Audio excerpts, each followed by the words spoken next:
2 ദിവസം മുൻപ് ഞാൻ എൻ്റെ മോൻ്റെ സ്കൂളിൽ LP സ്കൂളിൽ വാർഷികത്തിന് പോയിട്ടുണ്ടായിരുന്നു.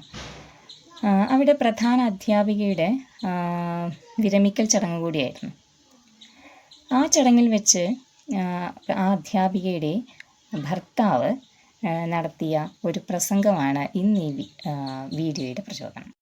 എല്ലാവരും പിരിഞ്ഞു പോകുന്ന അധ്യാപികയ്ക്ക് ആശംസകൾ അർപ്പിച്ചു. അദ്ദേഹം പറഞ്ഞത്, സംബോധന ചെയ്തത് എൻ്റെ ഭാര്യ എന്നോ അല്ലെങ്കിൽ അവളെന്നോ ഒന്നുമല്ല. അദ്ദേഹം പറഞ്ഞത് അവർ, ടീച്ചർ എന്നൊക്കെയാണ്. അദ്ദേഹം പറയുകയുണ്ടായി, എന്തിനേയും ചെയ്യുവാൻ ശക്തിയുള്ള 2 കരങ്ങൾ നൽകിയാണ് ടീച്ചറെ ദൈവം ഭൂമിയിൽ അയച്ചതെന്ന്. ഭാര്യയുടെ മുഖത്ത് നോക്കി അദ്ദേഹം ചൊല്ലുകയുണ്ടായി, അടരുവാൻ വയ്യ നിൻ ഹൃദയത്തിൽ നിന്ന് എനിക്കേതു സ്വർഗം വിളിച്ചാലും, ഉരുകി നിന്നാത്മാവിൻ ആഴങ്ങളിൽ വീണലിയുമ്പോഴാണെൻ്റെ സ്വർഗം. അത് ഞാൻ അവളോട് പറഞ്ഞു കൊള്ളട്ടെ എന്നാണ് അദ്ദേഹം പറഞ്ഞത്.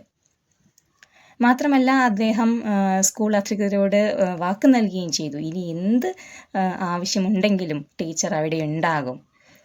അപ്പോൾ ഞാൻ ആലോചിക്കുന്നത്, എത്ര ഭർത്താക്കന്മാർ തങ്ങളുടെ ഭാര്യയെ ഇങ്ങനെ ട്രീറ്റ് ചെയ്യുന്നുണ്ടാവും, ഒരു വ്യക്തിയായി പരിഗണിച്ച്. തൻ്റെ അതേപോലെ വ്യക്തിത്വമുള്ള ഒരാളാണ്, അല്ലെങ്കിൽ കഴിവുകളും ജീവിതമുള്ള ഒരാളാണ് എന്ന് മനസ്സിലാക്കിക്കൊണ്ട് തൻ്റെ പാർട്ട്ണറെ ഒരു വ്യക്തിയായി അംഗീകരിക്കുന്ന എത്ര ഭർത്താക്കന്മാരുണ്ടാകും? ഞാൻ അതാണ് ചിന്തിച്ചുകൊണ്ടിരുന്നത്.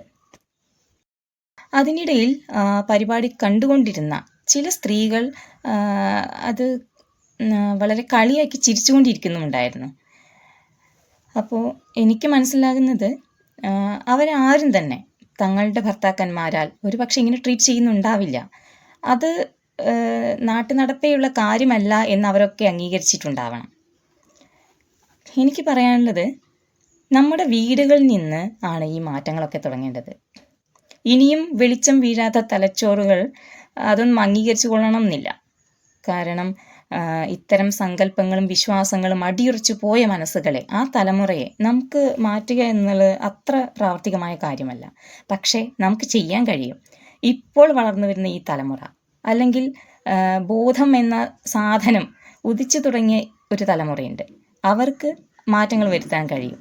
അത് ഓരോരുത്തരുടെയും ജീവിതത്തിൽ നിന്നാവട്ടെ എന്നാണ് ഞാൻ വിചാരിക്കുന്നത്. ഓരോ ഭർത്താവും ചിന്തിക്കുക, നിങ്ങൾ നിങ്ങളുടെ പാർട്ട്ണറെ ഒരു വ്യക്തിയായി അംഗീകരിക്കുന്നുണ്ടോ? നിങ്ങളുടെ അതേപോലെ ദൈവം സൃഷ്ടിച്ച ഒരു ജന്മമാണതും. നിങ്ങളുടെ ഓരോ ഭാര്യമാരും ചിന്തിക്കുക, ഞാൻ ഒരു വ്യക്തിയായി അംഗീകരിക്കപ്പെടുന്നുണ്ടോ? ഞാൻ ഒരു വ്യക്തിയായി തന്നെ ജീവിക്കുന്നുണ്ടോ എന്നെങ്കിലും സ്വയം ചോദിക്കുക എന്നാണ് എനിക്ക് പറയാനുള്ളത്. മക്കളെ പ്രസവിച്ചു കൂട്ടി അല്ലെങ്കിൽ വീട്ടുജോലികൾ മാത്രം ചെയ്യാനുള്ള ഒരു മെഷീനായി മാത്രമാണോ നിങ്ങൾ ജീവിതം ഒരുക്കി തീർക്കുന്നത്?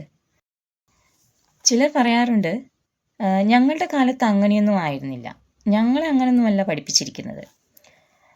കാലം ഒരു സ്ഥലത്ത് അങ്ങനെ അനങ്ങാതെ നിൽക്കുകയൊന്നും അല്ലല്ലോ, അതിങ്ങനെ അനസ്വീതം തുറന്നുകൊണ്ടിരിക്കുകയാണ്.